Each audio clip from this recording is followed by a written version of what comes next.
بسم اللہ الرحمن الرحیم۔ السلام علیکم۔ رمضان کی سب سے افضل تسبیح جو اللہ کو بے حد پسند ہے، رمضان کا چاند دیکھ کر لازمی پڑھیں۔ بڑی مبارک ہے وہ زبان جو رمضان کے چاند کو دیکھ کر یہ کلمات، یہ تسبیح پڑھے گی۔ اس تسبیح کو پڑھنے سے دل پاک ہوتا ہے، زبان پاک ہوتی ہے۔ پاک زبان سے جو دعا مانگی جائے وہ فوراً قبول ہوتی ہے، پریشانیاں دور ہوتی ہیں، رزق ملتا ہے۔ پڑھنے والے کے صغیرہ کبیرہ گناہ معاف ہوتے ہیں۔ پڑھنے والا اللہ کے قریب ہو جاتا ہے، اللہ کا خاص بندہ بن جاتا ہے۔ بے شک یہ کلمہ، یہ تسبیح بہت ہی عظیم ہے، جس سے زمین و آسمان قائم ہیں اور اسی کی وجہ سے تمام مخلوقات پیدا کی گئی ہیں، اور اسی کے ساتھ اللہ نے اپنے رسولوں کو بھیجا، اپنی کتابیں نازل فرمائیں، اپنی شریعتیں واضح کیں، اور اسی کی وجہ سے میزان نصب ہوئے۔ نبی پاک صلی اللہ علیہ وآلہ وسلم نے فرمایا، اے لوگو، جو بندہ یہ کلمات پڑھتا ہے، اللہ اس بندے سے 99 پریشانیاں، دکھ درد دور کر دیتے ہیں۔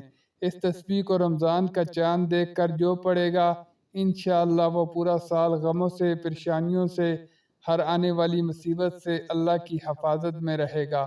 ناظرین، رمضان المبارک کی پہلی رات بہت ہی بابرکت رات ہے، بہت ہی مبارک رات ہے۔ جب رمضان المبارک کی پہلی رات ہوتی ہے تو اللہ تعالیٰ اپنے بندوں کی طرف رحمت کی نظر فرماتا ہے، اور جس کی طرف اللہ تعالیٰ نظر رحمت فرمائے اسے کبھی بھی عذاب نہ دے گا۔ پس جو بندہ اس رات یہ تسبیح پڑھے گا تو اللہ پاک اس پر ہمیشہ نظر رحمت فرمائے گا۔ جس پر اللہ نظر رحمت فرما دے اس کے دونوں جہان سنور جاتے ہیں، اس کی نسلوں کی نسلیں رنگ دی جاتی ہیں۔ حضرت جابر رضی اللہ تعالیٰ عنہ بیان کرتے ہیں کہ میں نے رسول اللہ صلی اللہ علیہ وآلہ وسلم کو فرماتے ہوئے سنا کہ سب سے افضل ذکر لا الہ الا اللہ ہے۔ تو رمضان کی پہلی رات یعنی چاند کی اطلاع ملتے ہی یا چاند کو دیکھ کر یہ تسبیح لا الہ الا اللہ کی لازمی پڑھیں، اول آخر درود شریف پڑھیں۔ یہ وہ تسبیح ہے جو عرش پر ہلچل مچوا دیتی ہے۔ جب زمین پر کوئی بندہ یہ تسبیح پڑھتا ہے تو آسمان پر اس بندے کا تذکرہ کیا جاتا ہے، اللہ پاک اپنے اس بندے سے راضی ہو جاتا ہے، خوش ہو جاتا ہے، زمین و آسمان میں اسے مقبول کر دیتا ہے۔ لا الہ الا اللہ رمضان کے مہینے میں چلتے پھرتے اس تسبیح کو پڑھیں۔ کائنات کی سب سے افضل اور مبارک تسبیح ہے اور اللہ کی سب سے زیادہ محبوب تسبیح ہے۔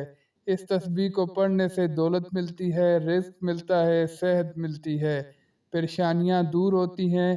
نبی پاک صلی اللہ علیہ وآلہ وسلم نے فرمایا کہ 99 پریشانیوں کا علاج اس تسبیح میں ہے۔ تو سوچیں، اگر آپ رمضان میں اس تسبیح کو پڑھیں گے تو انشاءاللہ آپ کو پریشانیاں چھو کر بھی نہ گزریں گی انشاءاللہ۔ تو اگر آپ کو ویڈیو اچھی لگی، اسے آپ نے لائک کرنا ہے، شیئر کرنا ہے اور چینل کو سبسکرائب کرنا ہے۔ جزاک اللہ۔